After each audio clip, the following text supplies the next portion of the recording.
Melting faces and blackening bone. We are the raging firestorm of rebellion, 665.66 UHM Chemrat Radio.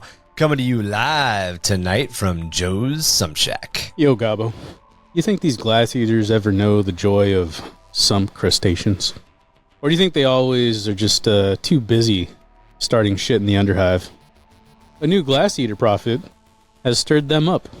Can't even go a month without some new cult war going on. It's a damn shame. But more room in the Habs, right? You know, opens up residents, new realtors just popping up all over the place. Your friendly neighborhood Arbites realtor here. Probably just a matter of time until the Dangons get involved again, don't you think? Damn Dangons. Dangons, yeah. I am your captain for tonight's journey into the unraveling of the cosmos, Goblin King, joined, as always, by my co-pilot, the Mad Mauler of Misfit Alley himself, Marky. The greatest of them all that always shows up to every episode of the podcast. That's right. Also Ryan. That doesn't let Ryan down because none of y'all motherfuckers show up to the podcast. It's always me. And you know what? I'm the one who never has anything to say about it.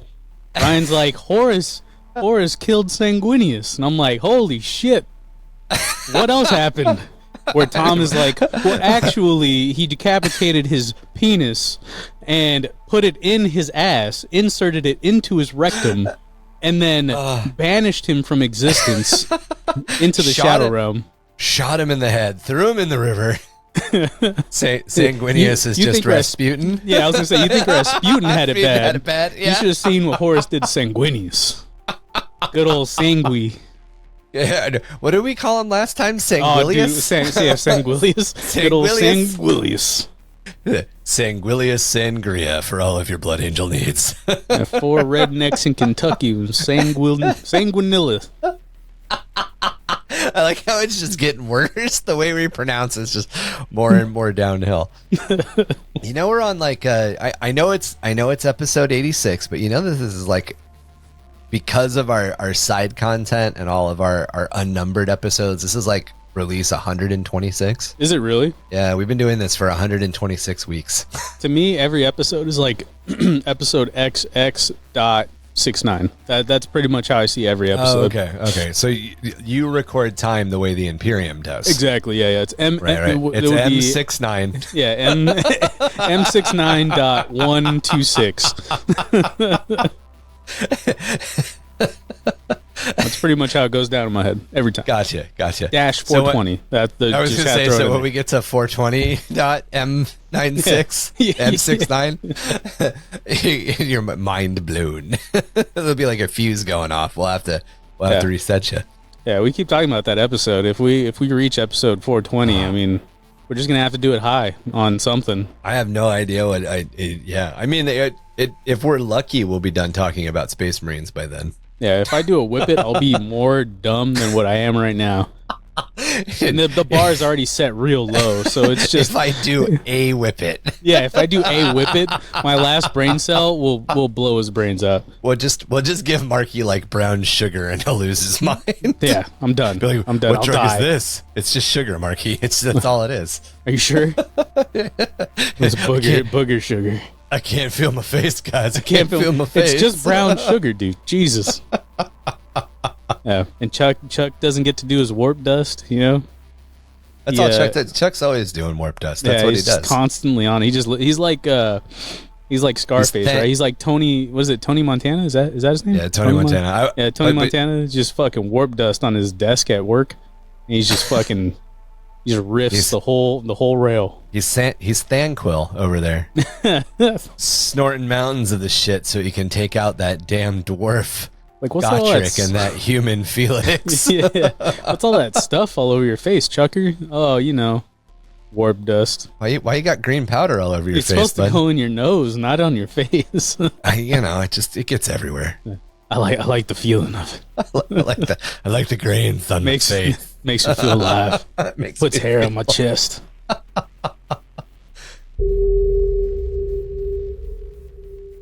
So now that we got all that out of the way, welcome to episode 86 of Under the Hive of Madness, Horus Heresy Part 2.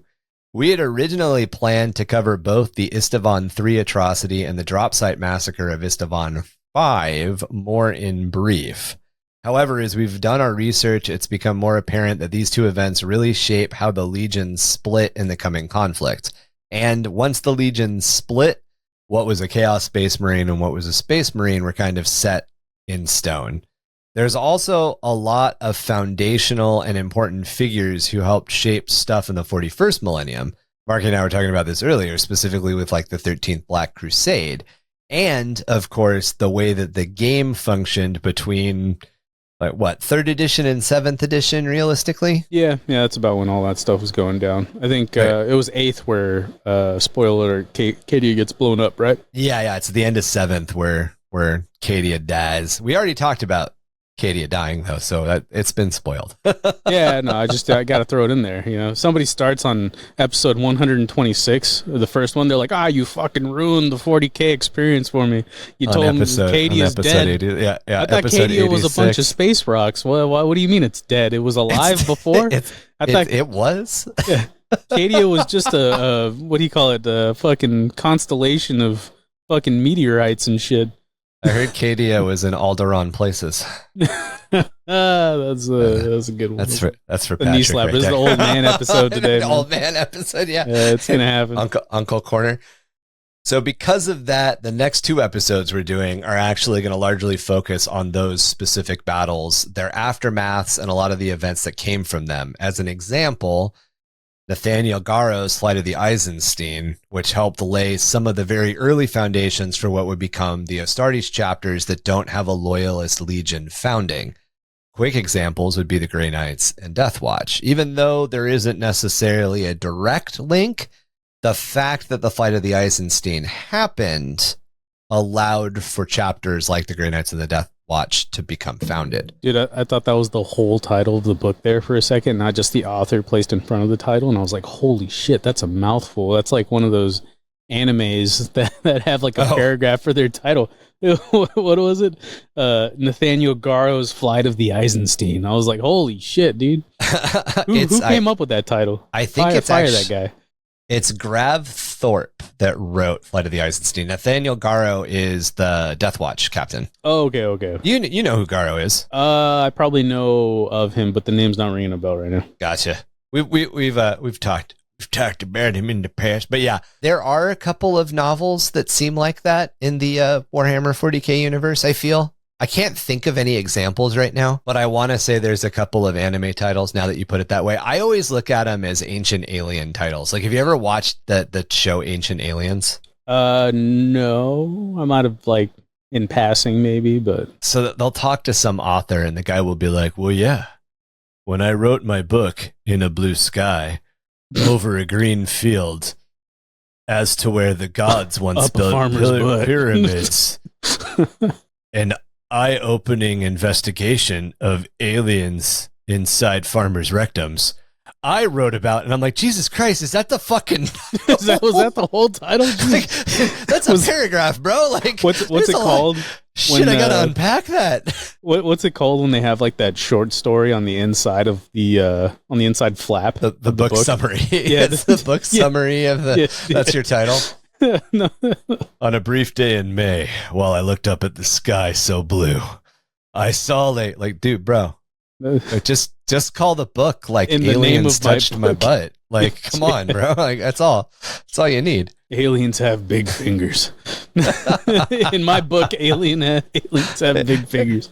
You know what? I'd have a lot of respect for the guy that wrote in my book, Aliens Have Big Fingers. I'd be good with that. I'd be like, all right, I like it. I dig it. That's already caught my attention, right? You know, I'd read that book. I'm reading this. Do aliens have big fingers? Like, how does he know? Is that what the butt stuff is all about? Good old anal probing. All right, man. So you got a quote to start us off today? Yes, this is from an anonymous traitor legionary. Horus is the rightful master of mankind. He is the one who has led us to triumphs undreamed of. He is the one who has conquered 10,000 worlds. He will lead us in the conquest of 10,000 more. Cast down the false emperor Hail the War Master. That's some heresy right there. Good old heresy. Heresy. Good old heresy. Yeah. As Lana will never let us live it down. The good old heresy. That might be that might be a Minion too. Right. And Mullins. And Semi. We're just gonna go down the list of all of our community. It's just the heresy. It's just what it is now. The horse heresy. The horse heresy. Oh God. The Isstvan III Atrocity. It is said that an ancient Terran proverb says, all wars, no matter how bloody or great, begin with but a single shot fired. For those living in the Imperium of Man in the 31st millennium, who were about to be consumed in the cataclysmic events of the Horus Heresy, that proverbial first shot was fired on the world of Isstvan III. While the Battle of Prospero waged and marked the first conflict that truly saw the Astartes fight Astartes, Isstvan III would prove to be the first time Battle Brother fought Battle Brother, and the Space Marines would fight one another on a mass scale.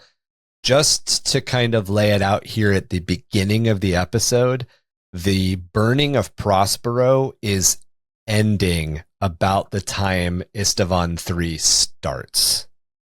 And when I say starts, I mean when the drop pods start falling on the planet, not when the military action starts. Because like Warhammer 40k, people are separated by light years. So a lot of times, by the time they get a message that they even needed to go to a conflict, the message may have been sent 6 months before. But all of this stuff is kind of happening, overlapping each other at this point in history. The whole time-space continuum. That's right. In layman's terms, just saying. If you go back and kiss your mother, you'll vanish from your family photo unless you play Johnny Be Good. Dude, get your parents to kiss. Have you seen the new episode of Rick and Morty? I haven't. The new season. There's I've seen one episode of the new season. There's one where it's like fortune cookies, like what you get in fortune cookies actually like becomes true. Reality. Yeah. Okay. And one of them is I'm not gonna say who got it, but one of them is you're gonna fuck your mother. And I'm just gonna leave that there. And yeah, it's a pretty gnarly episode. I would check it out. I saw, like, obviously you've seen Back to the Future, right? Yeah. Like the whole storyline is essentially don't make the mistake of fucking your mother. Like that's the entire plot of that movie. Marty, no. Marty, stop, man. Don't fuck your mother, bro. Don't do it. Whatever you do. Yeah. Like, dude. Hey, man. Oh my God. He didn't know she was a hoe until he got in that car with her. It was just. He's like, I thought we were just having a conversation. Have you seen the DC animated movie The Flash? I would say that it was people, but I watched the first 15 minutes of that CGI mess and was like, there are actors in this? They paid people, not just studios? Maybe not then. It's bad. If it's bad, then I probably haven't seen it. I'm like the animated ones. I actually really enjoy them, like the Flashpoint Paradox. It's the one with people. I probably haven't seen it. Like the Ben Affleck is Batman, and the dude that is it like the newest one that came out? Yeah, it's the newest latest one. Yeah, it's the I latest have not one. seen it. No, I tried watching it.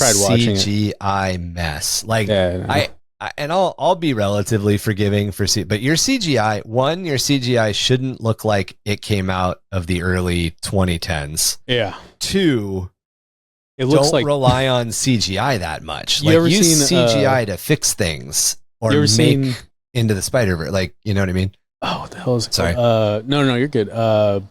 It's Scorpion King with The Rock. Okay. Yeah. Oh my God, dude. It's like that, right? As much as I love those movies, like that entire Mummy franchise, the CGI of The Rock's face was awful. It was so bad. It's actually, the funny thing is, have you ever watched those CGI artist reacts things that I post every once in a while? No, I don't think I have. It's Corridor Digital, who are some guys that do some like relatively cool like YouTube content. Mm-hmm. And they do a series called CGI Artists React, and they did one to that. and like they break it down, and honestly, like in hindsight, as bad as it is and as jarring as it is, in hindsight, it's really not that bad, even considering like CGI that came out 10 years later, for which like is sad. Which is sad. Like it was before its time. Yeah, I think they had BioWare, the infamous BioWare face before BioWare released the Mass Effects games. Interesting times. Interesting. Yeah, practical effects are always the way to go, I feel. I just being that we made a couple of horror movies and we made a couple of zombie movies at one point in the early 2010s, like 2012, 2013, 2014. Yeah. It really was a mixture of practical real world special effects and then using the VFX, using the CGI to push to enhance it. Right. Yeah. Like we didn't do squib for bullet entries, but we did squibs for bullet exits. So a lot of times when like blood splatter came out of the back of somebody's head or something like that, that was a practical effect. And then we would just add the blood puff on the front. And then you don't need to put a hole. You just do a blood puff, and then everybody is very focused on the fact that there's just a splatter out of the back of the head. Like your brain fills in more than you realize. Yeah. And like, so I was saying, like, enhancing is probably the way to go. But I mean, I'm not a fucking movie maker. Yeah. Yeah, I'm just what is the backseat quarterbacking right now? But you're right. I mean, like we did a couple of I don't think they'll ever get off the cutting room floor, so to speak, because we started doing a lot of video game focused content. But we made a like Friday the 13th parody. We had a friend who has a house out in Borrego. And the house, like people only go to the house like every 3 years. So they kind of try to encourage people to go to it. So like at least somebody walks through it and makes sure the air conditioning works. And like all of those things that you would normally do that like don't happen because it's a desert vacation house. And we got access to it. So of course we went out with like 20 of our friends, and we 100% did 13 teenagers die by the end of this film. Like that was it. That was our treatment. We had a killer, and we had the fact that our 13 teenagers. Was that the name of the film? 13 teenagers die at the end of this film. I think we called it like Slasher Fest or something. It had a dumb name. And again, it would have been better if you called it 13 teenagers die at the end of this film. Yeah, it would have been good. And it's literally like it's not on the cutting room floor. It's figuratively on the cutting room floor. It's on a bunch of hard drives. It's never been edited. We've never done anything with it. But we have all of this footage where we essentially just did that. And we did so much practical effects in that we probably would have almost no CGI work to do. That's crazy. However, we would probably have to do a lot of voiceover correction because for whatever reason, like when you get your friend here's the weird downside to doing like professional movie sets or semi-professional movie sets with your friends. Yeah. Your friends aren't good actors. Not at all, dude. And I learned a lot of things between the first zombie film, the 15-minute zombie film we filmed, and the 13 Friends Die film.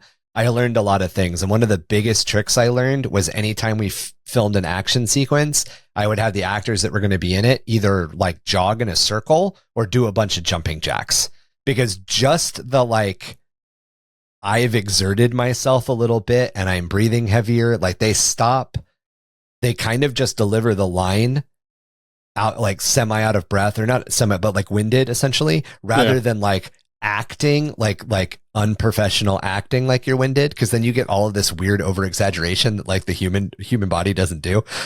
like nobody delivers a line like they're thinking too hard about being Keanu Reeves delivering the line. That's not natural. Yep. You just be a little winded and say what I asked you to, like. And dude, but like never thought about it until we filmed those two. Anyway, I'm sorry. Yeah, times were also different then. I remember when I was in high school. They wanted us to do a film on the war in terrorism, or the war on terrorism, and it was just the member berries of what we did in that film. Like we did an execution, we did an ambush, we did the freaking all the things that were on television. Yeah, yeah.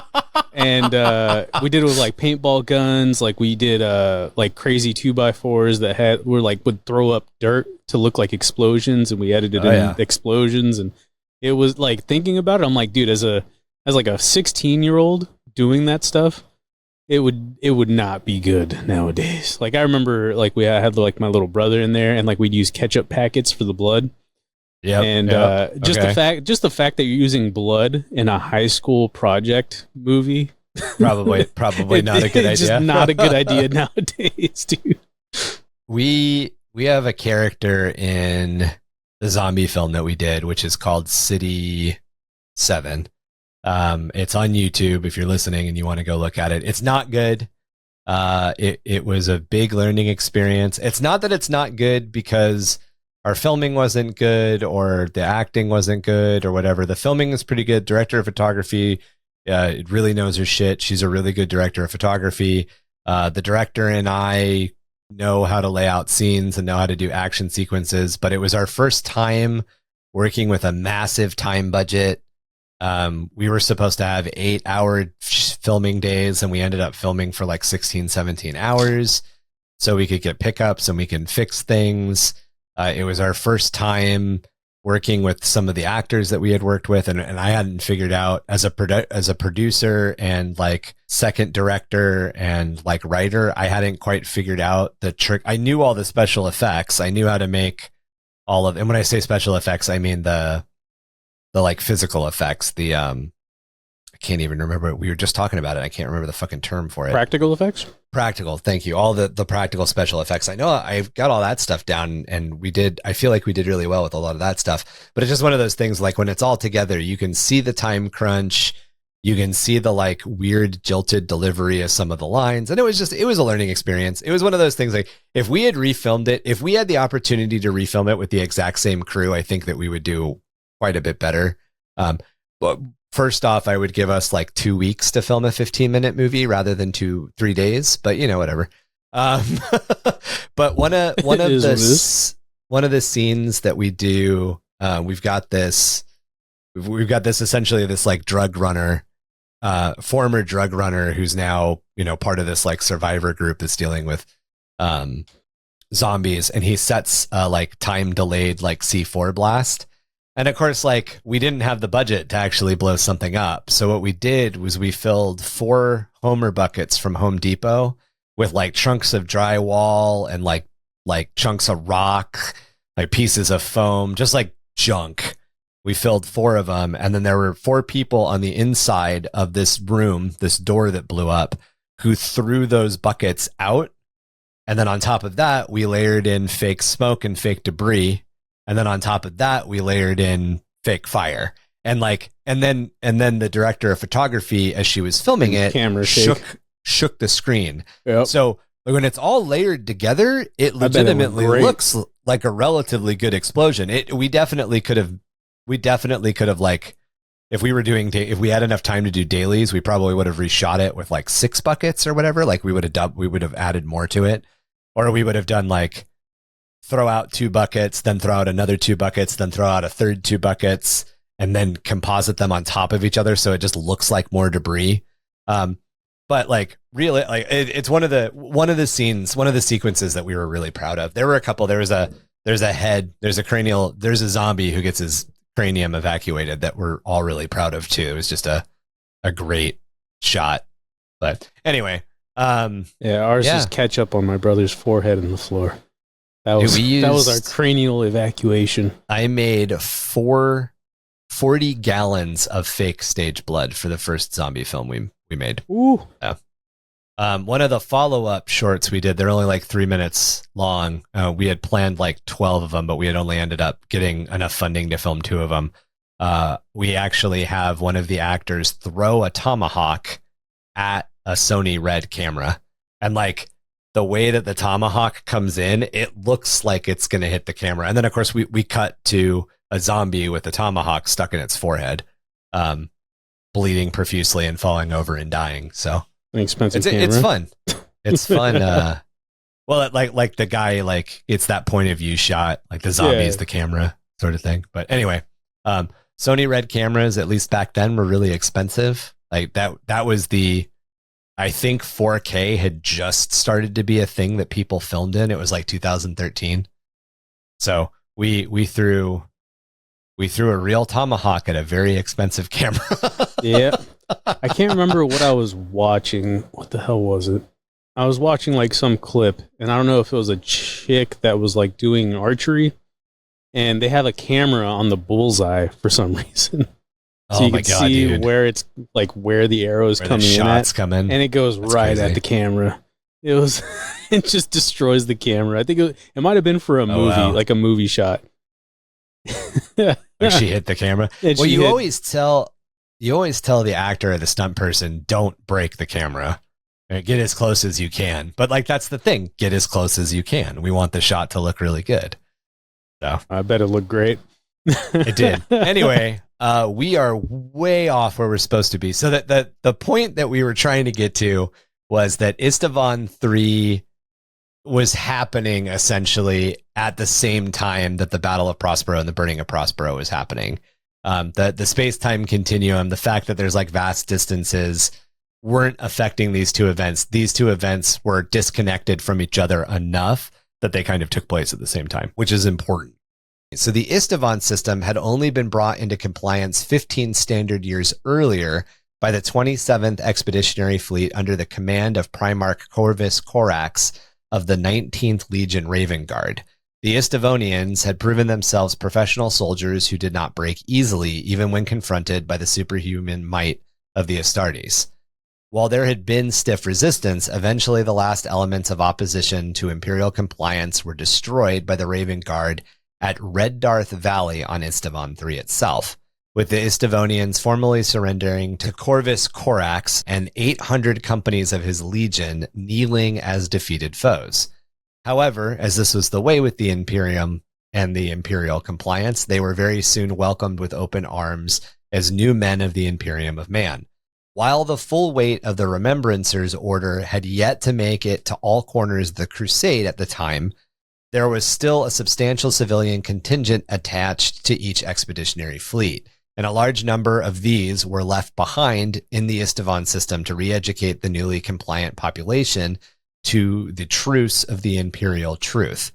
The planetary governorship of Isstvan III itself and the task of leading this re-education was given to Varys Prawl, a retired major of the 11th Lastran Rifles and a career politician of the Ultima Segmentum. Not only would he rule in the Emperor's name, but he would have the task of dismantling the traditional religious structures that had defined the planet's society up to that point. An interesting name. Varys Prawl. Oh, Prawl. It looked like oral. Prawl. Yeah, I typo there. But Varys Prawl. It's a really interesting name. Well, yeah, basically Isstvan III, a lot like a lot of the other planets that the Great Crusade had come across, had a religious structure in place. And that religious structure kind of went to that, like, that idea that we talked about last episode, this like primordial truth.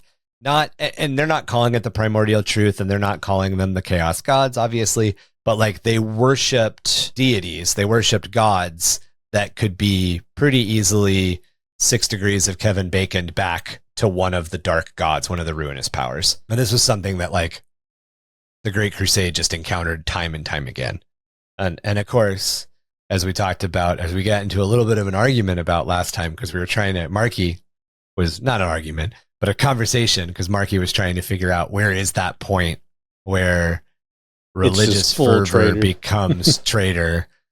This is one of those things, you know, at this point, the Raven Guard leave Isstvan III, and who's to say that Erebus and Corferon didn't start immediately pulling strings on the planet to cause what came next? There's nothing that says that happened, but there's nothing that doesn't say that happened. Were the Isstvannians, the people of I like Isstvan? Isstvannians. I like that. I think, were they fighting Marines as well? But I like that. Yes. So during the original compliance, or during the original Battle of Compliance, the Raven Guard landed on the planet, and again, 800 companies landed on the planet. Well, 800 companies were involved in taking this system. So, whatever it is, like 200-300 companies land on the planet, and they're putting up a resistance against the Space Marines at that point. It didn't last for long, but they were very well organized. They were very well disciplined, and they were very well armed. There was some respect involved. Yeah, it was definitely one of those, like, this is a good fight. This wasn't the, we'll send one Space Marine to take that entire planet. This was like, Legion was involved doing it. I'm just kidding. This one Space Marine just murdered their entire military. Just murked everything. Once the Crusade had moved on, though, Isstvan III would prove a tough nut to crack, and the situation that Governor Prahl was left with would only worsen. Eventually, he ordered the Imperial garrison forces to tear down the temples and breach all the sealed vaults of ancient religious sites, in an attempt to break the superstitious fears which seemed ingrained in the Isstvannians. Now, I like the way that you pronounce the Isstvannians. I like that, but I don't know. I'm never going to remember it. I already forgot it. I was like, what did I say? It's unknown as to whether this campaign was successful, as warp storms worsened between the Isstvan system and the core worlds, effectively cutting off all communication. 6 Terran years after the last Athropathic communication from Isstvan III was received by the High Lords of Terra, or by the Council of Terra at this point, excuse me, a Death Guard patrol ship on the very edge of explored Imperial space picked up a faint echo of astropathic traffic from the Lost World. While the message was garbled and incomplete, it was clear that the world of Isstvan III had fallen again, its people having risen up in religious rebellion to topple the imperial planetary government. The now former governor Vardis Prahl himself having become a turncoat and possibly a mutant or psyker. He had led the revolt himself, and the streets of the planetary capital of Coral City ran red with the blood of non-believers. The message was estimated at the time to be at least 2 years old, and possibly as old as 6 years, meaning that it could have happened months after the Raven Guard left. But it couldn't be ignored. The rebellion of Isstvan III and its tens of millions from compliance was a black mark on the track record of the Great Crusade. Additionally, if one such world could turn so easily, sedation and malcontent could easily spread from it like a virus, especially in the light of a rebellion led by a planetary governor who had been given a writ to rule by the Emperor himself. It fell to the War Master Horus to bring Vardis Prahl and Isstvan III to the Emperor's judgment, and the War Master vowed to make a fearful and bloody example of the planet, communicating a clear and intentional price to all other human worlds on the cost of sedition against the Imperium. At this point in the Great Crusade, even though Horus had already fallen and had begun to collect his core allies for the coming conflict, no one in the wide Imperium knew this. Horus was still playing the loyal and devoted son. So that whole, I will bring bloody retribution to you who have gone against my father, that was all Horus playing word service. It would be Isstvan III and this rebellion which provided Horus with the perfect opportunity to strike the first blow of his own rebellion against the Emperor, a blow which would fall hardest on his own gene sons. I was going to say it was almost a situation like, how many times I got to teach you this lesson, old man? But it's really Horus like, well, I'm just going to beat the shit out of the guys that are faithful to the Emperor, and I'll just keep all the baddies, right? Basically, like that. Horus is playing regicide at this. It's starting to play regicide at this point. So what units does he keep back? How does he lie? And the Emperor is like, hey, I gave this dude governorship and he turned against me. Go teach him a lesson. And Horus was like, yep, Dad. Of course, Dad. Love you, Dad. But his fingers are crossed behind his back. Wasn't this a different? Because there was Varys and there's Varys and Vardis. It's Unless Vardis. It's the same guy. It's the same guy. I just pronounced it Varys the first time because I'm an idiot. It's Vardis Prahl. Gotcha. Okay. Thanks for pointing that out. I was just going to pretend that I didn't make that mistake. I was like, who's this new fucking guy? Is this his son? I was like, oh, no. So Varys Prahl is actually Vardis Prahl. I just pronounced it wrong the first time. Actually. But this was only part of Horus's plans, as the Isstvan conflict also gave him the perfect screen to amass forces loyal to him without stirring any suspicions. The system's location, far removed from the core worlds and the Ultima segmentum, and the screen of constant warp storms provided even further cover. Orders were given for 4 of the Space Marine legions to rendezvous in this system: the Death Guard, Emperor's Children, World Eaters, and of course the War Master's own Sons of Horus. Horus further used this opportunity to move other forces of the Imperial Army around like pieces on a regicide board, using his power as War Master to set the stage for his coming revolt. The Primarchs Lionel Johnson, Sanguinius, and Reboot Gilliman were sent to muster in the Cygnus Cluster and the Viridian systems, both which were also far distant and in dangerous and isolated corners of the Imperium. None of these Primarchs had any reason at this point to doubt Horus, and they set about their tasks dutifully, effectively moving 3 of the most powerful of the Loyalist legions, the Dark Angels, Blood Angels, and Ultramarines, as far away from Terra and the Isstvan system as they could be. The rest of the Legion Astartes, the Night Lords, Alpha Legion, Iron Warriors, Raven Guards, Salamanders, and Iron Hands were all actively involved in various campaigns, and effectively bound to other tasks across the wider Imperium. The Word Bearers, as we mentioned last episode, had long fallen into step with the ruinous powers, with Logar, Corferon, and Erebus already working alongside the War Master. In some cases, they had already worked to sway or corrupt some of these other legions, but we'll get to that later. The White Scars and the Imperial Fists were engaged in operations in the Segmentum Solar, leaving them too close to the Emperor for Horus to chance contacting them directly. And lastly, the Space Wolves and Thousand Sons were already caught up in a great war with one another, as these events were beginning to cross over with the end of the burning of Prospero. So as Horus is gathering everybody in the Isstvan system, the Thousand Sons and the Space Wolves are like on the last stages of the Battle of Prospero. Prospero is gone.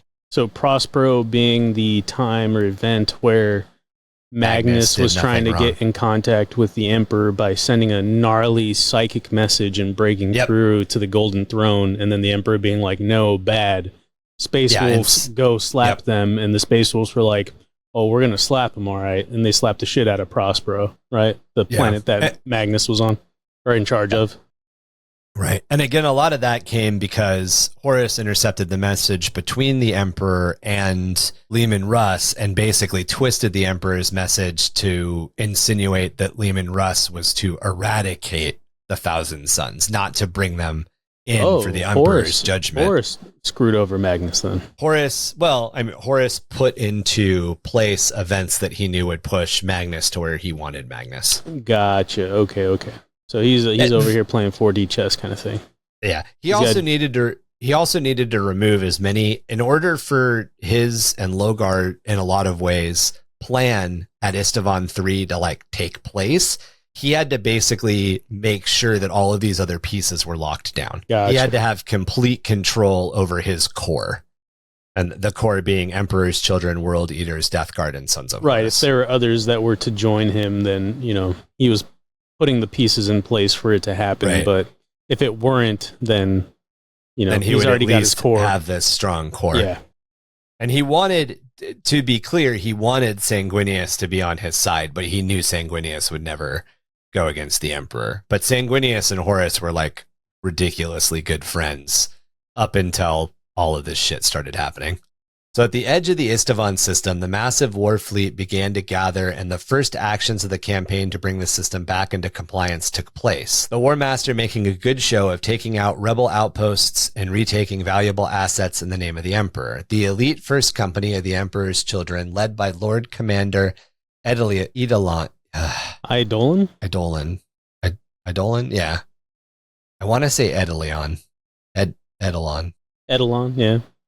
Eidolon. Led by Lord Commander Eidolon, fought alongside... Yeah, that's okay. The elite first company of the Emperor's Children, led by Lord Commander Eidolon, fought alongside the 7th Company of the Death Guard under command of Battle Captain Nathaniel Garro against the traitorous forces on Isstvan Extremis, the outermost planet in the system. During the thickest of the fighting against a Slaanesh psyker known as a War Singer, Garo was seriously injured. His torso and arm were crushed, and his right leg was torn from his body from about the mid-thigh down. He was only saved from death by the intervention of the Emperor's children apothecary Fabius. Pressed into a corner, Lord Commander Edelon made use of an unknown ability granted by a modified tracheal implant bonded to his vocal cords that allowed him to produce a nerve-paralyzing shriek, similar to the same type of attack used by the warrior breeds of the Xenos layer. And while the powerful ability allowed Edelon to close and kill the War Singer, bringing the Astartes to victory, its very existence was a symptom of the corruption that had already begun to worm its way into the Emperor's children. So the Emperor's children had started to experiment with sonic weapons and essentially like augmentation that was outside of the laws Standard of what would be imperial weaponry. So they had Fabius had grafted this, or it's implied that Fabius had grafted these Xenos like sonic weapons to some of the commanders in the Emperor's children's tracheas, so they could essentially use their vocal cords to produce the same like scream that paralyzed what they were fighting. That's gnarly, dude. Yeah. So like Xenos sonic tech is being fucking implanted into the Emperor's children. When we get to covering the Emperor's children specifically, which will get their own like because they're a legion, they'll get their own. Just picturing series. them like metal screaming fucking through their helmets is just a badass fucking it's mental picture. It's kind of like the Banshee screams. Like it psychically locks you in place, and then they can just fucking murder you. Fulgrim himself had been delayed from making it into the system. Edelon and his task force had made the rendezvous in his stead, alongside a large portion of the Death Guard and their Primarch Mortarion and the World Eaters and their Primarch Angron, and of course Horus and the Sons of Horus. A gathering of 3 Primarchs was a rare event during the Great Crusade, and this size and concentration of Imperial military forces had not been seen since the Battle of Pargor Hith system fought against the Orcs about a decade earlier. A force of well over 200,000 Space Marines alongside Titan Legion support from Legio Mortis, Legio Audax, and Legio Vulpa, plus other auxiliary forces. It was this massive war fleet that took up and surrounded Isstvan III. Horus met with the 2 other Primarchs and the Lord Commander of the Emperor's children on his flagship, the battle barge Vengeful Spirit, to talk strategy of the coming conflict, or so it was designed to seem. Horus needed to establish initial face-to-face communication with his allies, gauging their loyalty in preparation for the coming storm. It was also the case that Horus had anticipated that Angron Mortarion and Lord Commander Edelon, speaking for Fulgrim, had also identified elements within their own legions whose loyalty to the Emperor was unshakable. And again, Corferon, Erebus, and Logar are always working in the background to communicate some of these things. So whether or not these were ideas that Angron, Mortarion, and Fulgrim came up with, or whether or not this was Logar putting the pieces into place for Horus, is kind of left up to us to decide. Most of these forces were Terran-born Space Marines, still mixed into the legions, who had been sworn to the Emperor before they had been reunited with their Primarchs, Astartes who posed a great threat to the conspiracy of the War Master and the coming rebellion. It was during this meeting that Horus revealed his plan to rid these legions of these dissenting forces and those of his co-conspirators. Astartes warriors that in these 4 assembled legions, whose loyalty to Horus could not be guaranteed, were commanded to prepare for an assault on the planet. Astartes of the 4 assembled legions, whose loyalty to Horus could not be guaranteed, were commanded to prepare for an assault on the planet. This wasn't a small population either. Each of these forces made up roughly 1/3 of the legions that they came from, so 33% of each of the legions. These initial forces would be deployed by drop pod with limited gunship and teleport support, and only the Death Guard would be landing with any significant armored support. These forces were the so-called First Wave, and the plan promised more support was to follow. However, these loyalists would actually be separated with no means of escape off planet. Those that did not die in the taking of Isstvan III would discover to their horror Horus's plan to make the planet their graves no matter the cost. So he essentially took anybody that he suspected or thought to be truly loyal to the Emperor and then sent them to the planet? Yeah, he basically said, yeah, and a lot of times they ended up being mixed units because of the way that the Terran Space Marines had been mixed in. So there was actually a lot of like weird confusion right at the offset. Mm-hmm. They didn't understand why they were being split from their units and why they were being sent down. And of course, the battle brothers that were in the units that were loyal to Horus at that point were like, oh, don't worry, we're coming later with this and that and the other. It was all planned out.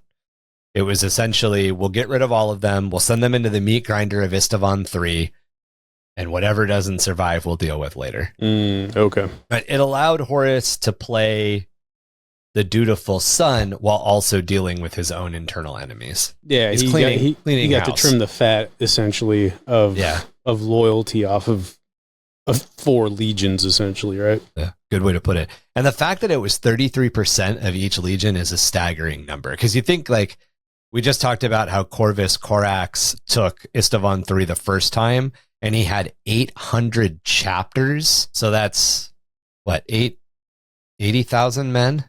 Because a chapter is 100 strong? I believe so. 100, 200? I don't know the exact numbers. A chapter may have been 1,000 back. It's a lot of guys. It's a lot. I mean, again, the Legion numbers were 200,000 Space Marines had gathered at Isstvan III, which is just like, whether or not it's 80,000 or 200, obviously it's a lot more.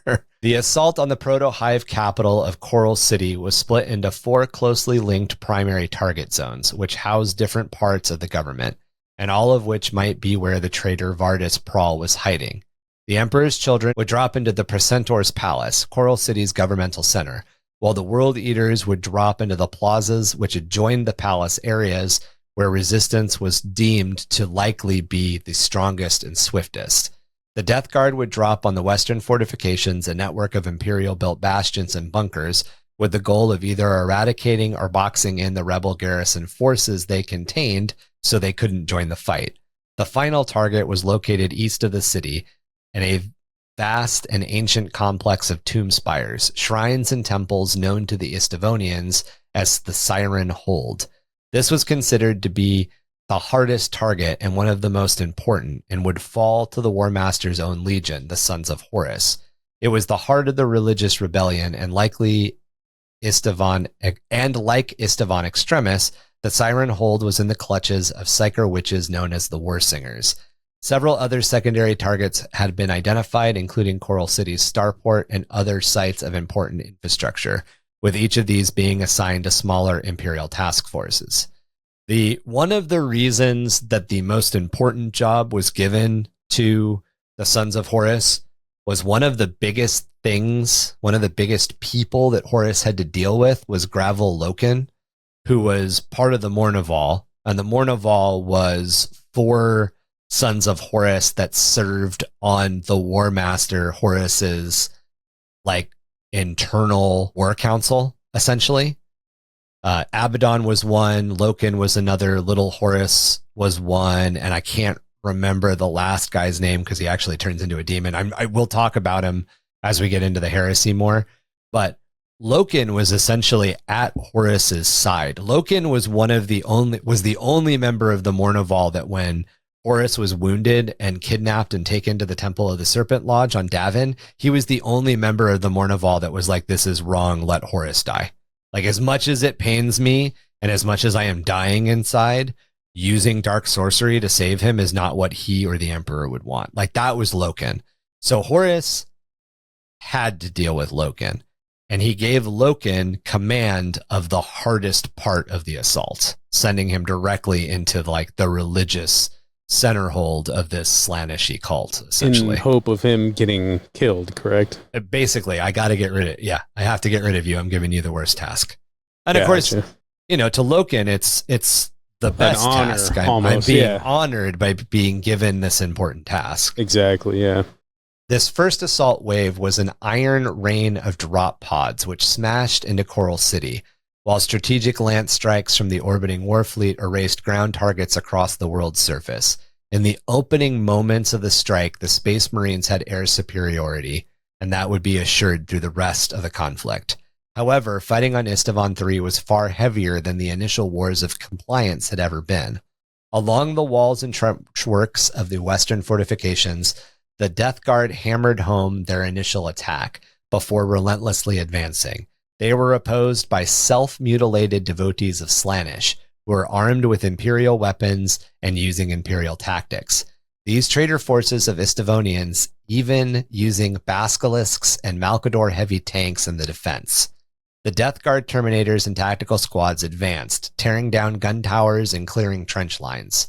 The close barrages from both sides of the walls had taken their toll, and their fate was sealed as the Titans of Legio Mortis made earth-shaking groundfall to the west of the city before unleashing their awesome destructive forces against what was left of the battlements and bastions. The battle for Preceptor's Palace and the surrounding area was a chaotic slaughter, as the World Eaters attacked en masse, their drop pods smashing into the plazas that approached like meteors.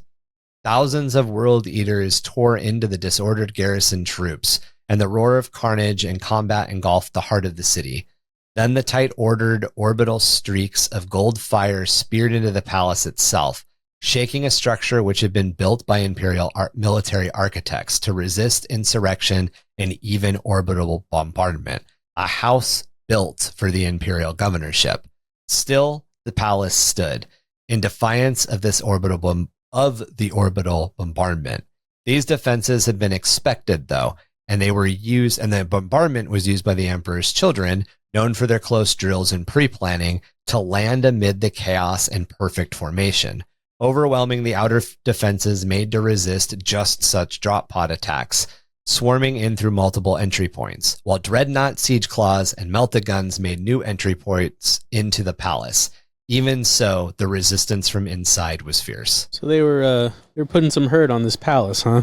Yeah. Well, and the Death Guard just tore up the defenses of the western side of the city, which they did essentially so the Titan Legions could land. It's crazy that they developed this almost anti-Imperium castle and then have to go through and fight this anti-Imperium castle. Yeah. It's a city made with essentially all of the teachings of Dorn and Perturabo, right? To defend against attackers like Dorn and Perturabo, because that was the only thing that the Imperial governors should fear. And then, of course, the Imperial garrisons left behind are Imperial Army officers with Imperial Army training and Imperial Army equipment. This was created in advance to basically hold out against Space Marines when eventually that would come. So it's not like the Space Marines were there and they developed this castle to be a good defense for the planet. The planet went traitor essentially and then developed this castle, right? Is that how that went? So when Isstvan III was originally brought to compliance 15 years before this happened, they rebuilt, the Space Marine Legion and the garrison stays in order to rebuild the planet in the standard pattern of the Imperium. And because the Imperium was essentially facing down Orcs and Eldari at that point, the Imperial palaces, the infrastructure that the Imperium built was essentially built to defend against those Xenos forces. Gotcha. So if they can basically defend against themselves, they would be able to defend against Orcs and Eldari. Anything. Gotcha. Okay. Right. And they would never have to defend against themselves because this is a loyal city of the Imperium. So essentially, like they didn't do it on purpose, as you were kind of seeing. They did it on accident. They built their own worst enemy on accident. Gotcha. But at the same time, the Emperor's children know how to deal with it. The World Eaters know how to deal with it. They realize it's going to be a hard fight, but they also know how to break it down. That makes sense? Yeah. Or have the tactics to be able to take it down. Right. Across the city, the Sons of Horus drop pod assault descended on Siren Hold, a larger area than the precincts of the Preceptor's Palace. The hold was a scattering of great irregular conical tomb spires, like great deep ocean smokestacks that rose hundreds of meters into the sky. The sons of Horus came under heavy fire and were scattered in their landing, but soon rallied and turned the Siren Hold into a multi-story killing ground. It was here that the Isstvan war singers first took to the field, using their manipulation of sound to create bubbles of shielding sonic energy. Even while their screaming song shattered Astartes ceramite armor and ruptured flesh, turning bone into powder. On top of this, the warrior cultists threw themselves at the sons, heedless of the shredding bolter fire, and that which they lacked in superhuman strength they made up for in fanaticism. The war singers, by the way, make me think of and I'm actually pretty sure this is where the dude got the idea, but the enemies that are controlling the cult in the 3D animation Astartes, the guys with like the gold masks and the exposed spinal columns that are able to like make force barriers and pick up space marines and like twist and break their bodies. Yeah. I think those are war singers. Oh, really? Or I think like they're at least based off of them. Yeah, like based on war singers. It just fits. Imagery wise, it just fits with the way that these guys are talked about attacking. They could stop bolter rounds in the air. They could pick up and throw, ceramite armored warriors. They could crush warriors. So like they would pick a space marine up and they would crush him, and like his, all of his blood and everything would like burst forth from his lenses, and the grill on his mask is like his internal organs were pulverized. Yeah. I mean, obviously that those two things weren't as powerful as war singers are, but who knows? Maybe they were like baby war singers. Also, not to be confused with Eldari war singers, although they are Slanishy cults. So it's entirely possible that they could have been Drakari war singers, or maybe, not. That's the wrong way to put it. It's entirely possible that Slanish based its war singers off of Eldari war singers. That's probably a better way to look at it. Because war singers, they're in fantasy, right? Like dark elf war singers.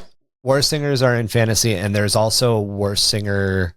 That's also one of the, if you're lost on the path of the Farseer, it's one of the steps that you can be. There's bone singers, there's war singers, there's a bunch of different ones. I think that's also a position in Blood Bowl for the elf, elf teams. I believe it's called a war singer. It's definitely an elf flavored word. It's very obvious that these war singers were not Eldari. They were human cultists that had been like genetically modified. But as Coral City was consumed in conflict and the death toll began to become staggering, a great howling sound tore through the streets, drowning out even the sounds of battle. This unnatural scream tore at the brains of the people of Isstvan III, filling them with uncontrollable hate and rage. Only the Space Marines' willpower and Autosense baffling armor allowed them to resist and fight on. At the western walls, the Death Guard and the Legio Mortis had broken open the defenses like an egg. The legionaries were brutally sweeping bunker and tunnel networks, exterminating anything they found. While in the plaza outside the palace, the World Eaters stood amidst a sea of slaughter. However, whatever dark power drove the keening howls drove the unarmed populace at the World Eaters. First in dozens, then in their hundreds, and then in the thousands. They came screaming and mad with laughter, and the World Eaters were more than happy to slaughter them by the dozen. But as wave after wave smashed into them, the Space Marines were pushed back by sheer overwhelming weight of mortal bodies. The Astartes of the 12th Legion fighting back to back, tossing frag grenades into densely packed bodies just to buy precious seconds they needed to reload, while their heavy weapon squads ran dry, cutting bloody swaths in the oncoming horde with heavy bolters and missile launchers. In the tangled warrens of the Siren Hold and the Preceptor's palace, victory was being clawed from the rebels a meter at a time, each Psyker Witch war singer claiming the lives of many Space Marines before it could be killed, and the strangely mutilated and surgically modified elite warriors of the rebels bearing unknown relic weapons which spit death in blasts of sound and darts of liquid metal. Deep within the tomb spires, the sons of Horus Spearhead, under the command of senior captain Gavril Loken, fought their way into a strange corpse-filled shrine of some dark god, later named the Death's Tomb, facing down and killing the war singer they found there. Even as across the city, a small task force of Emperor's children under the command of famed swordsman Captain Lucius fought their way into Vardis Prowlis' throne room to confront the traitor in person. War dancers. That's what they are. Not war singers, war dancers. War dancers. You are right. You are right. They are war dancers. I'm getting bone singers and war dancers. But war singer definitely sounds like an Eldari term. So again, definitely. These are not Eldari. These are humans. and they're genetically and surgically modified warriors in a lot of cases. And it's unclear as to whether or not that was something that the Isstevanians did during their initial conflict against the Raven Guard, if maybe that's why they had been such stiff competition or such stiff resistance, as they actually had genetically modified warriors. It's talked about, or it's hinted at enough in the Great Crusade lore, that a lot of the planets had either like bionically or surgically or genetically modified super soldiers. They just weren't as good as Space Marines. Yeah. But the idea of a super soldier is not unique. Very much like the, what do you call them? The crazies on Terra. What do you call them? The techno-barbarians? Yeah, techno-barbarians. Thank you. Yeah, same idea. But basically, like, whatever orc-looking tech can we strap to our bodies to make us stronger? Yeah, we might have brought it up before, but kind of like Trigun. You have like that dude that was like all mechanically modified. He had like the crazy bulldozer arm that he could like throw a claw out and stuff. Yeah. I believe that was Trigun, right? I want to say Trigun being one of the few that I actually watched back in the day. I feel like that was Trigun. Yeah. Or the troll in the second Hellboy movie that's got the like gauntlet that shoots out on the chain. Yep. The gauntlet fist. The other thing that it makes me think of is they're called crazies in the Rifts setting, where they're basically, it's how do you take a normal mortal and make them into a psyker? You essentially attach a bunch of like bionic implants to their heads, which inject chemicals directly into their brains. like a Eversor but psyker style. Essentially, yeah. Crazies in the Rifts world, not the Warhammer world. Crazies in the Rifts world are a very Warhammer like enemy. And I mean, like Rifts came out in the early 80s, so like it's just the miasma of like sci-fi culture essentially. Yeah. But crazies have these implants. I think they're called mom implants. I can't remember what mom stands for. It's like mortification over mortality or something weird like that, or immolation. But they're basically fire psychers. And the way that they make them fire psychers is these implants, which are in their skulls, inject chemicals directly into their brains, making it so that they are never stable or sane. It's like the opposite of a lobotomy.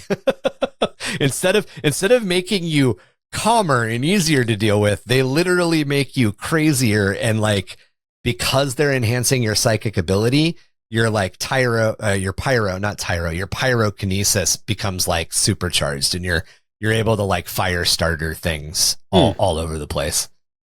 But it very much makes me think of like anytime I read some like the Imperium encountered weirdly augmented super soldiers, I'm like, they're probably not Space Marine augmented. They're probably like super crazy science augmented. Yeah, Space Marines are chromed up where everyone else is like, they got, third party shenanigans. We put 7 adrenaline injectors down your spine, and we grafted extra muscles onto your forearms. We don't expect you to live more than 5 years, but we expect you to kill everything in a line for 5 years, as to where the Space Marines were built for like longevity and tactics rather than berserk mode. It's just kind of the picture I get with some of these things. And of course, a lot of that is like the Imperium is downplaying everything they encountered. Oh no, it wasn't that hard. It was just crazies. It wasn't. It was Imperial propaganda. Very, very easy to deal with these malcontents. When Lucius broke in to the throne room and faced down Prawl, he found the man armored in twisted Baroque splendor and wielding strange psychosonic weapons, proving without a doubt that he was the master of this arcane cult rebellion. However, even with these toys and tools and his augmented might, Prawl wasn't enough to best Captain Lucius, who slew him after a long but desperate battle. Lucius was not known for not winning sword fights, so in a combat that Lucius is involved in is described as a desperate battle, I can only think that, like, he definitely was sweating. Right. It was crazy. It was not a fight you wanted to be in. The fact that a genetically modified dude of his own devices made a space marine that was well renowned for his sword fighting sweat is crazy. Yeah. It's uncomfortable to think about. That's one of those fights where you're like, if you had been in the room, you'd be like, do they have 2 arms and are fighting with 1 sword each, or do they have 10 arms and are they fighting with 10 swords? I don't know what's going on. Yeah, dude came out like General Grievous, and Lucius was like, oh, fuck. This will be a fight to remember. It's unclear if the death of Prawl, the so-called strike which took the head of the serpent, or Loken's destruction of the death tomb in Siren Hold that ended the strange keening howl that plagued the city, but it collapsed. With it, the power which had maintained the Isstvan resistance ended, and with ours, the rebellion was in tatters. The invasion force, even though it hadn't been supported with any additional waves, and although it had cost tens of thousands of enemy dead, stood victorious. After a hard-won and well-deserved victory, with all major objectives taken and secured, the Space Marines on the planet were jubilant. However, unknown to them, the true horror of Isstvan III was about to strike. The other thing that I found really interesting revisiting all of this, and I read the book, but the like zombification, if you want to say, of everyone on Isstvan III, and then what they do is they just throw themselves at the World Eaters. And it's not that the World Eaters are having a hard time slaughtering them, it's that there are so many that the World Eaters are pushed back. Which is not something that, like, you think about. Like, unarmed civilians are swarming the World Eaters in great enough numbers that the World Eaters are falling back. Like, what the fuck? Yeah, that's like a very 40k Imperial Guard kind of way of thinking of things, right? Yeah, you just gum up everything with bodies. Yeah. Well, and like just the imagery of World Eaters standing back to back and throwing frag grenades into like close combatants, like people that are only a couple of feet away, just to create time to reload. Crazy. Like that's it. It's 100% like zombie horde survival. Like that's what it is. It's nuts. Betrayal. Order the guns to fire, said Horus in his cold voice. Let the galaxy burn. War Master Horus during the virus bombing of Isstvan III. It's gonna get real. I love how you say Isstvan. Isstvan. I imagine there's a chance you're right, but I've always said it Isstvan, so. Shortly after the Battle of Coral City had been turned in the favor of the Space Marine forces on the ground, all communication with the orbiting Imperial fleet fell silent. While at the western fortifications, the Titans of Legio Mortis began a silent withdrawal from the city walls into the plains beyond. While high above, the battleships and battle barges of the combined fleet began to slowly descend into low orbit to begin a saturation bombardment of the planet below. The decks of the Vengeful Spirit, Firebird, Androninus, Killing Star, Indomitable Will, Gauntlet of Spite, Warchild, and the Conqueror roared. As orbital bomb racks emptied and macro cannon batteries unleashed their hellish torrent against the planet below. These bombs were one of the Imperium's deadliest Exterminatus class weapons, munitions which carried the Life Eater virus. Weapons only the Emperor or War Master could even commit into battle. The blanket of thousands of munitions exploded in low orbit, and the virus began its deadly work, infecting and destroying every living thing it came into contact with. The necrophage which worked inside it, turning everything into sick liquid rot. melting the flesh from human bones even as the virus converted the victims' lungs into pools of decaying fluid, stifling any screams they may have made. Plant life turned into black sludge as if years of blight had rotted them in seconds. Black mists of corpse rot and miasmic vapor swallowed empty concrete and steel canyons of cities that had been turned into graveyards. The lives of 8 billion people claimed in a matter of minutes. While the jungles and plains outside collapsed into cancerous decay and rot, even the oceans turning into a green sludge of noxious rot and reactive vapors. To the War Master's fleet above, the planet must have looked like a rapidly rotting fruit caught on time-lapse. Isstvan III died, and the psychic shock of so many deaths shrieked out across the warp, briefly obscuring even the constant bright beacon of the Astronomicon. But the destruction wasn't over, as the Life Eater virus even consumed the very stuff of the air, converting it into even more rotting, fetid combustible material.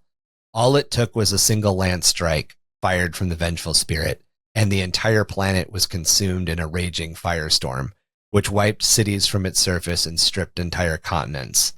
Flesh, stone, and metal being either vitrified or melted in the unimaginable flash of temperature. Those Astartes who had survived the initial viral attack by hiding or having the good luck to be in airtight shelters found themselves consumed in raging fires as they fought to find shelter once again. By the time the echoes of the lance's recoil on the vengeful spirit had faded, Isstvan III had become a dead planet, and Horus had at last declared his open defiance of the Emperor. That shit goes hard, dude.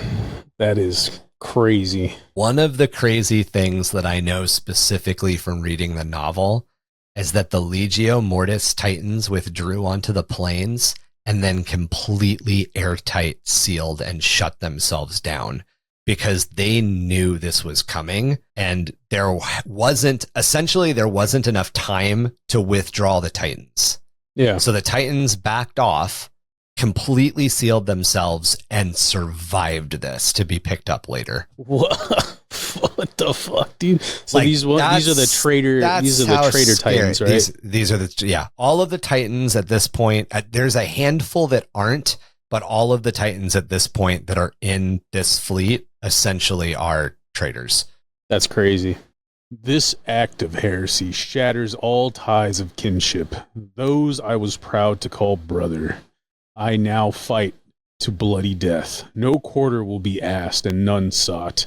These are the vilest foes we must fight. There shall be no peace, no rest, no succor until the end, until the face of Horus stares down from traitor's gibbet, and all his heretic followers are vanquished. Anonymous Loyalist, Isstvan III Atrocity. Even before the first treacherous blow had been struck, Horus's grand plan had begun to unravel. Unknown to the War Master, before the virus bombing had begun, several Astartes loyal to the Emperor, who had been spread among the fleet still, discovered what was to come and moved to resist. Chief among them was Battle Captain Nathaniel Garro of the Death Guard, a Terran space marine who was among the first recruited into the 14th Legion.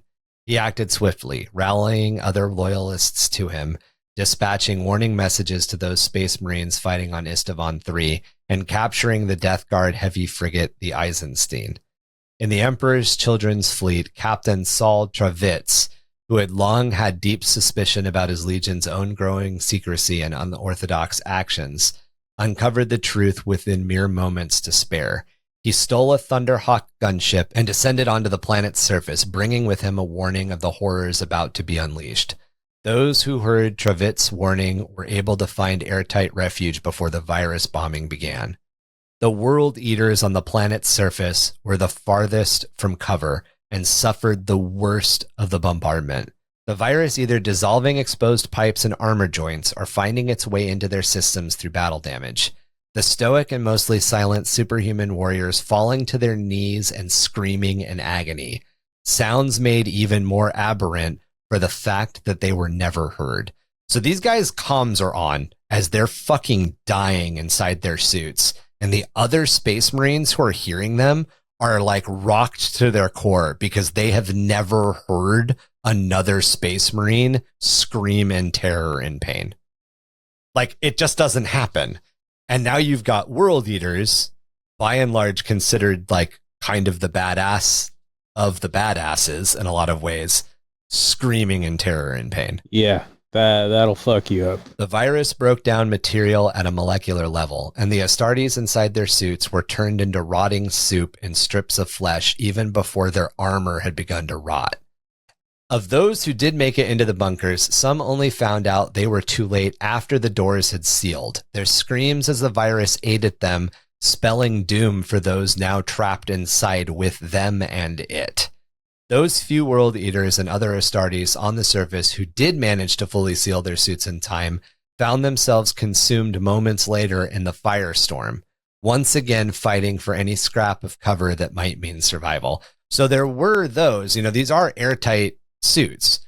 So there were those that were able to like activate the systems that completely sealed them off and survived the virus bombing, only then to see like walls of nuclear fire race, and not nuclear fire, but walls of essentially like nuclear blast fire, that level of destruction racing at them as like the entire atmosphere combusts in layers. So is this almost like, do you remember, I think it was called The Rock? It might have been The Rock. Oh, the green stuff that like melts that the Life Eater virus is like a super nasty version of a paralytic nerve agent. Yeah. But what it does is it not only does the paralytic nerve agent stuff to you, but then it starts breaking down all of your it essentially, the Life Eater virus is designed to turn all living matter into combustible gas. Fuck, that's crazy. It just turns everything into napalm. Yeah. Essentially, it's designed to render it, because that's what they would drop it and then they would light the atmosphere on fire. And that's it. That's Exterminatus. Your planet's not coming back from that. God damn. Those who were spread throughout the fleets, Loyalists, not fortunate enough to have received warning, and suspected Loyalists that had not been involved in the ground attack, watched from the battle barges and surrounding ships in horror before they found either knives plunged into their backs or into their throats. Many did fight back and resisted valiantly, but they had been caught unaware, and it wasn't long before their blood stained the decks of these ships. This was not a fate that awaited only the Astartes of the fleet either, as large numbers of human Imperial Army troops, support staff, Imperial iterators, civilian functionaries who found themselves caught on these orbital ships were massacred by the legionaries loyal to Horus. But even here, not all went according to plan, and many of these mere mortals escaped their Astartes hunters, disappearing into the bowels of the great ships to carry out campaigns of sabotage before they were eventually hunted down. So it's one of those things, like, Horus thinks he's got this shit on lock, but as is the way of the Chaos Gods, and as is the way in a lot of ways of Gork and Mork, there's always that little bit of, it's gonna fuck you up. You think you're cunning, but you ain't cunning enough. Yeah, there's always that 10%, right? Yep, exactly. During the orbital attack, at least a torpedo monitor, the Ducroy, remained, or the Ducroy? The Ducroy. The Ducroy. I imagine the Ducroy. I imagine the Ducroy tastes like you think a spaceship would taste if it was in. It tastes like if what a spaceship would rub against another spaceship's water supply. That's what it would taste like. That's what the Ducroy tastes like. That's what the Ducroy looks like. The Ducroy looks like the painting of a spaceship interpreted by a 16th century Renaissance painter. During the orbital attack, at least a torpedo monitor, the Ducroy, remained loyal and even turned its firepower against the War Master's traitor fleet in a futile attempt to stem the bombardment. It managed to destroy several escort ships and inflict significant damage to the Killstar before it was consumed in the crossfire barrage of the traitor ships. Having refused an order to surrender, the Mechanicus Ordo Reductor Gallius Xerxes 977, which had joined the fleet late and was not part of Horus's original plan, also had to be blown out of orbit, again at considerable cost and damage to the traitor fleet. But the ship was ravaged, and soon its disintegrating hulk slammed down into the Isstvan III, even as the flame storm ravaged the planet. On the edge of the fleet's cordon, the heavy cruiser Sunstone became the scene of a protracted onboard battle. What should have been an easy takeover and assassination of one of the Council of Terra's primary representatives to the Great Crusade, Duke Mortimer, became a frantic deck-by-deck battle, the Duke's sworn lifeguard leading a resistance that the Emperor's children had not been prepared for. It's unknown as to what the Duke's fate eventually was, as before the bombardment had been completed, the Sunstone's forward magazine detonated, leaving the ship a splintered and gutted wreck. I really like the idea that essentially, like, not an Evisor assassin, but whatever the level down, like the death cultist level down, was this Duke's protector, like his bodyguard. Yeah. And when shit went south, that one guy, just in an effort to protect the Duke, fucked the Emperor's children to the point where the ship was scuttled. Like, the Duke didn't live, but all of those Emperor's children also died. Like, that guy, that death cultist at the last minute, I'm assuming, must have been like bring it on. The lieutenant and what's her face? Vasquez, an alien. With the grenade and the like, fuck you. If I'm going out, you're going out. Dude, that's crazy. There's a lot of badasses in this story. It makes me want to read Horus Heresy books. Oh. And the important ones the important names that we've mentioned so far are Lucius, obviously, Nathaniel Garrow, and the Eisenstein are important, or very important. Gavril Loken comes back. It's going to be a big part of the story moving forward. There are definitely people that there's an entire aftermath of the Isstvan III Atrocity, which we haven't talked about yet. Essentially, it definitely doesn't seem like it went over smoothly. It did not go as according to Horus's plan. It was a great success, but it wasn't entirely to plan. Yeah, definitely seemed like it was. It wasn't as clean as it could have been, or it wasn't as clean as I guess you wanted it to be. Well, it's that old saying: your battle plans are only good until the first moment of the battle. Yep. Everything is eventually going to go out the window. You have to stop worrying about the strategy of the war, and you have to start thinking about the tactics of the war. I forget the saying, but it's very similar to what you said. It's like no plan survives battle or something like that, right? I think it's no plan survives the first minute of battle. I want to say it's something like that. I really feel like I should know it because it was I should know shouted in my vicinity enough times. Yeah, no plan survives first contact with the enemy. Is that it? Yeah. And who said it? Is it some I think it's a Sun Tzu thing. Is it? Thing? I think so. I was assuming it was one of those like Civil War like sayings or whatever. Like that. Like the other one that I heard a lot was retreat hell. To the point where I was like, can you guys stop saying that, please? I get it. You said it once. Thanks. Dude, I love the old World Eaters colors, by the way. The blue and white? The blue and white. It goes hard, dude. It goes hard. It's pretty awesome. That's the other big thing to remember as we're talking about the early Horus Heresy, too. None of the Legion colors as we know them, none of the Traitor Legion colors as we know them today, except for even the Emperor. No, the Emperor's children. I think the Emperor's children are the only ones who have the same colors. That's a good possibility. Possibly the Word Bearers too, but the World Eaters have different colors. The Sons of Horus don't even exist anymore. Now they're the Black Legion. They're still gold and purple. I guess technically the Death Guard also have the same color, but now the Death Guard they're Death Guard now, right? They're already the Death Guard. Yeah. But their colors aren't necessarily they're not a Legion who chose to change their colors. They're just a Legion who embraced decay. Yeah. So their colors just became green. Yeah. Because I believe they were originally green and beige, and then they just kind of turned all green and green. Yeah. Green and decaying copper. Green and flesh. Right. That's where we'll wrap it up for our second episode on the Horus Heresy, picking up next week with the flight of the Eisenstein and the aftermath of the Battle of Isstvan III. Not everyone has died, even on the planet, and even though the traitor forces under Horus were unified at its execution, some cracks have already begun to form even this early between those who are destined to become the demon Primarchs.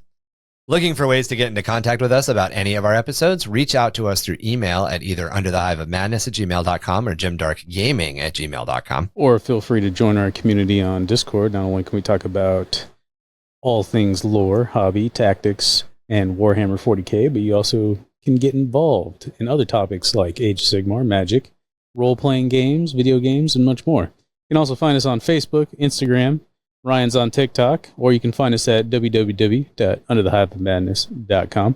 Spelling and links should be in the show notes below, or wherever the show notes are, and whatever podcasty location you're listening to us at.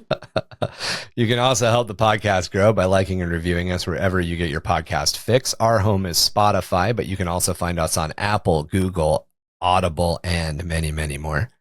Support us on Patreon at www.patreon.com/underthehiveofmadness. All Patreon members get access to video podcasts with minimal editing, so you can see our beautiful faces and hear all of our amazing blunders. Plus, all Patreon levels get access to our quarterly painting contest, and we have other perks at higher levels, including the beginning of monthly giveaways. So go on over and check all of that out.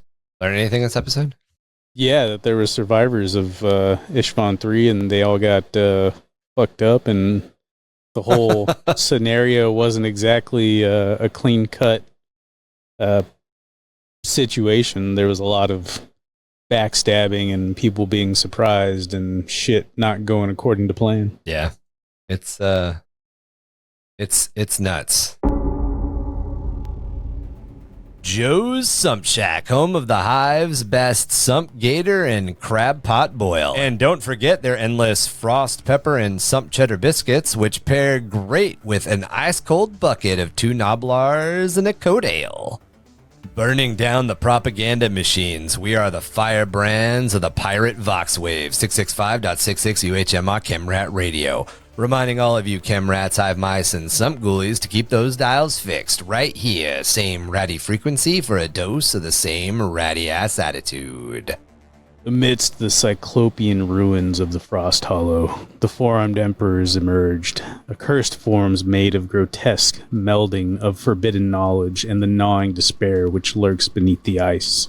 Beware of their ravenous gaze, which can crumble sanity like brittle parchment. More words of wisdom from ancient books. Day. Scary ancient books. What is that? What's the book? The picture book? Go to sleep, motherfucker. Necronomicon. The Necronomicon.